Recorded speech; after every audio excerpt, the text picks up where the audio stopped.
Hey everybody, I'm going to do something kind of unusual and I'm going to try to make this video short. Yeah, last week was like pathetically long and there's a lot of information, a lot of stuff about the class that I wanted to get out, so I will try to keep them short in the future, although I guess maybe we probably shouldn't bet on it.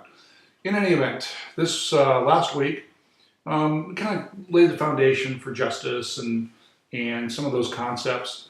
Um, what I really wanted you to take out of that, among other things that were in the PowerPoint and the reading, but this idea of formal and informal social control, both very important topics when you look at how justice begins to develop. And when you look at modern justice, I mean, why don't people just run rampant? I mean, we've got a percentage, and it's a significant percentage, of people who are just flat, outright predators. And they prey on the public. They do whatever they can to lie, cheat, steal, on and on. And then there's another group, which is the vast majority of people. And they wouldn't hurt anybody if they had a chance.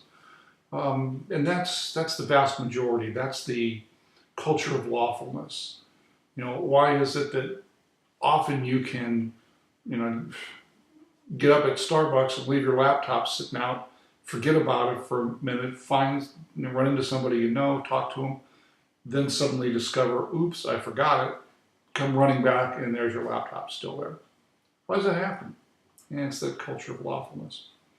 So in this week's written assignment, or last week's written assignment, I wanted you to discuss informal and formal social control, and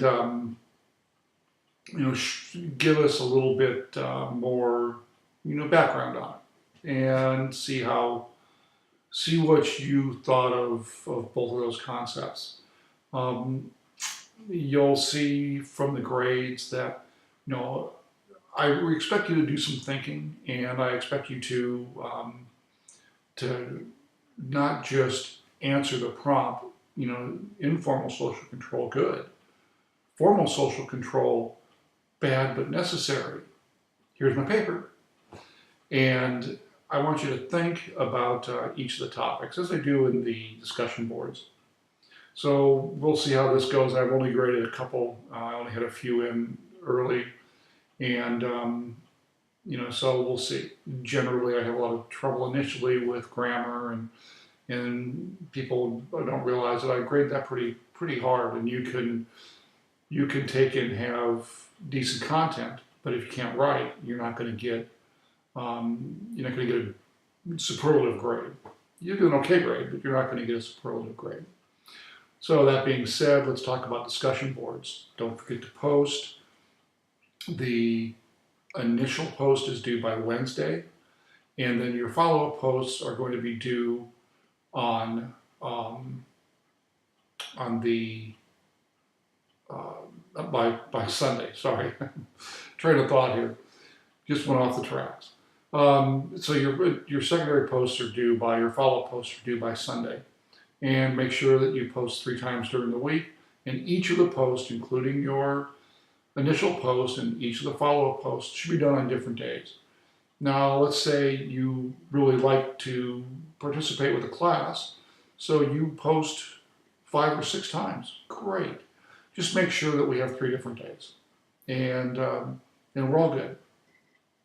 So that being said, let's talk about this week, which is the origins of policing, and I kind of look at this in 4 different aspects.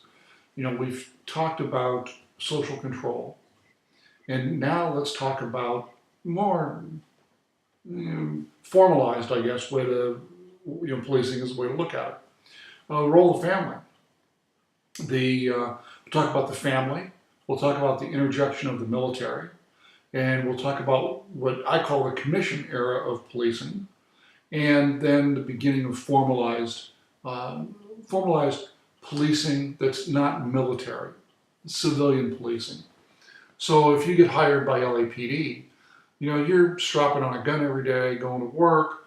You have significant authority, but you are not in the military. You are not considered um, a military officer. You're considered a civilian. So to kind of think about those, and then it gets even more confusing because you have sworn officers, and then you have employees that work for a police department that are civilians. Many of you are CSI techs, civilians. So you may have civilian investigators. And what's the reason? You're cheaper. A civilian employee is a lot cheaper than a full-time sworn officer. So that's something that you'll see. So let's talk about the role of family. Um, we've the family started early. I mean, really early as civilization began to come together, and you had kinship policing, which was families defending themselves, rooting out wrongdoers, people that fell away from social norms, and then punishing those people. The methods of punishment, were often, it was really messy. I mean, death penalty was not unusual. Branding, mutilation, all things that you see from early, levels of violating social norms.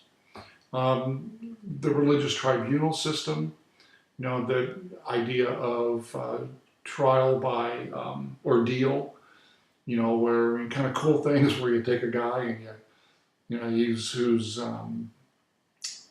accused of some violation, and you strap a bunch of rocks on him and you throw him in the river.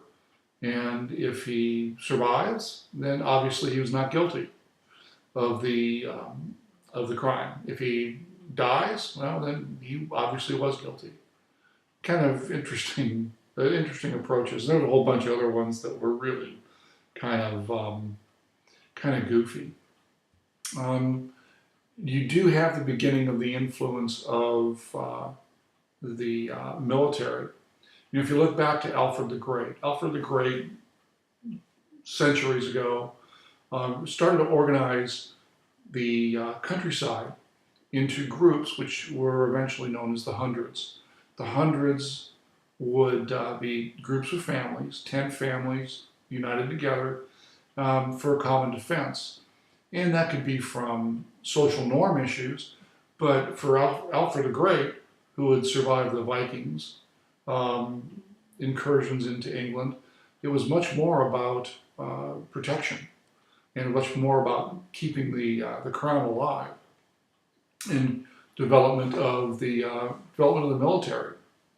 So as you look through that, you look through tithing, you'll see that that the family is one of the key issues. And soon we come across William the Conqueror. They like to call him Bill the Conqueror. William the Conqueror would follow the tithing hundreds kind of a concept, but he did other things to keep the this military unit in line. That was a constable. Constables initially were to provide governmental control over the groups of families, and then also they became tax collectors. So that's where constables, you start to see the use of that. We moved through this era of the military, and the biggest concept was the King's Peace, was to insulate the king from criminal conduct, and which included insurrection, sedition, and mob violence.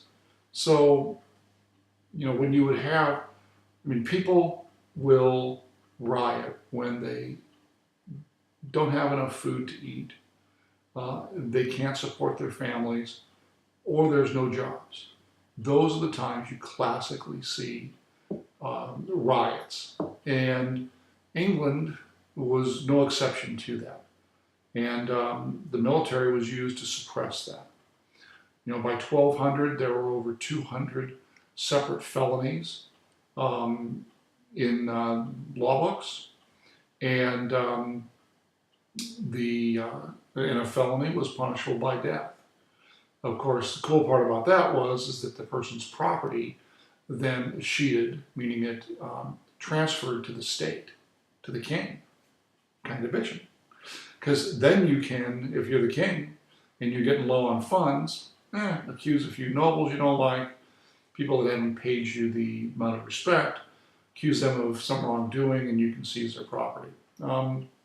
Very effective way of keeping people in line. Because of that, there was little upset to the political system. So now we start to see the early development of law enforcement, and that comes from larger groups of people living closer together in what were known as shires, or still known as shires. My mother-in-law, God rest her soul, was from Devonshire in England. She was frightfully frightful, spoke with a heavy British accent. She was hilarious. And she was, say, from Devonshire, and the people that provided governmental control, were the sheriffs, or eventually the discussion is that became the term for sheriff. And we see that from the 1600s, up until the 1800s. From that develops what I call the commission era of policing. What that means is that people would go out and they would act as bounty hunters, in essence. And how this worked was a person was a victim of a crime. They would then call the police, or they would call people known as thief catchers. Thief catchers were, loose groups, usually other criminals, who would either produce the actual thief, give them to the government for punishment, or prosecution and eventually punishment, or they were somebody that the particular thief catcher didn't like, and they would corruptly arrest them and such. If the thief catchers were good enough to recover property, they could sell that back to the victim. So it was a very, very cool way of making money. You have, with the PowerPoint, we'll talk about posse comitatus, understand that. And then getting back to the thief catchers, then you have Jonathan Wild. Jonathan Wild was the thief taker general of England and Ireland, fabulously successful.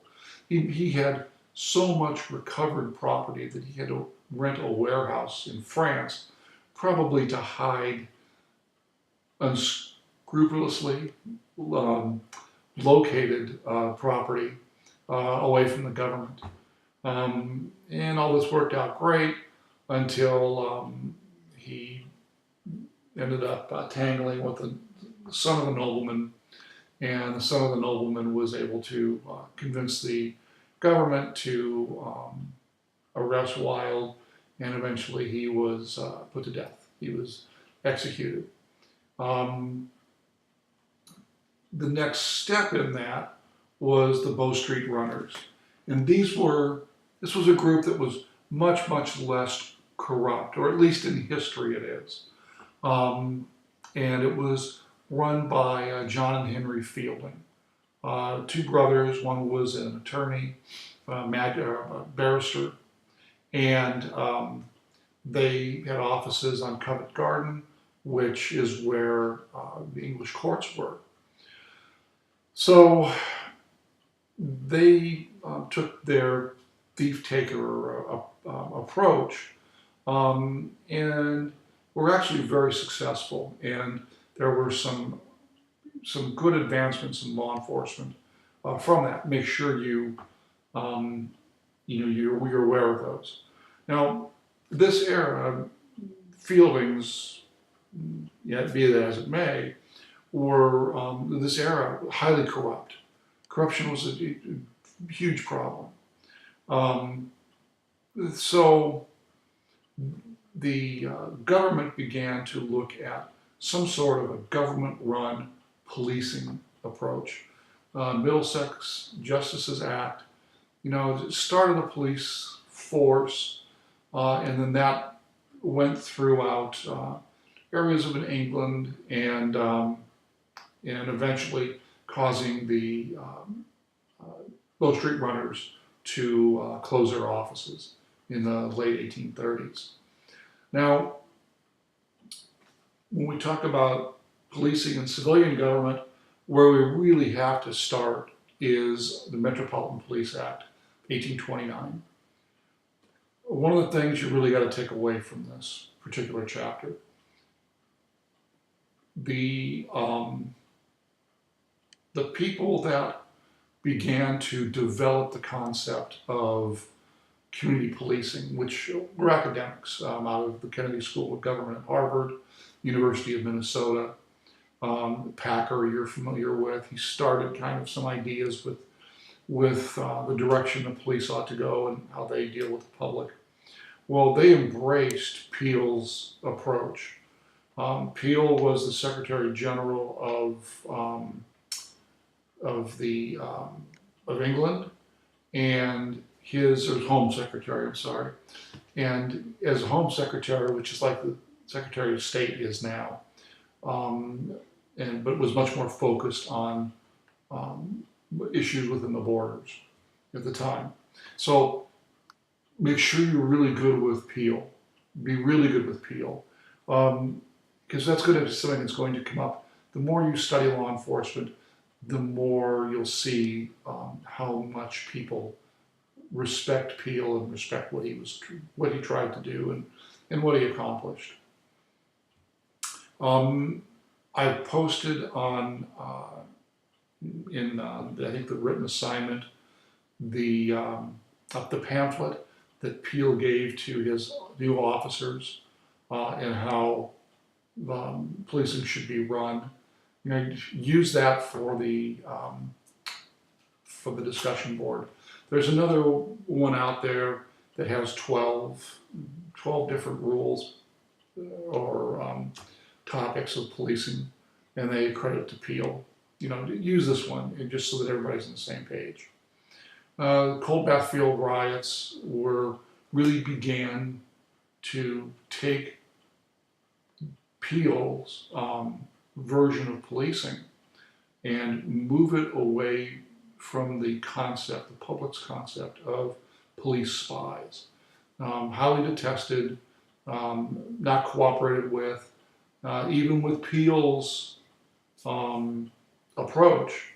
And it was only after an officer was murdered at a prison escape. Cold Bath Fields is a large prison in England, and there was a riot that resulted in the death of a police officer who was there to put the riot down, as opposed to the military.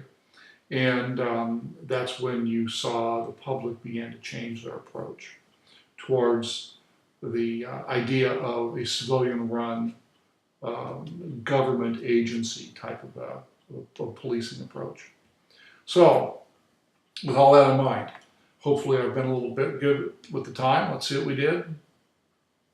Oh, yeah, not too bad. So in any event, that'll be this chapter, and I hope you're getting some things out of the class. The class will start to ramp up a little bit more this week. Do your posts. We'll kind of get into the flow of the discussion boards, and then from here you'll see a discussion board or a written exam, a written assignment or an exam every other week for the balance of the semester. All that being said, have a great week.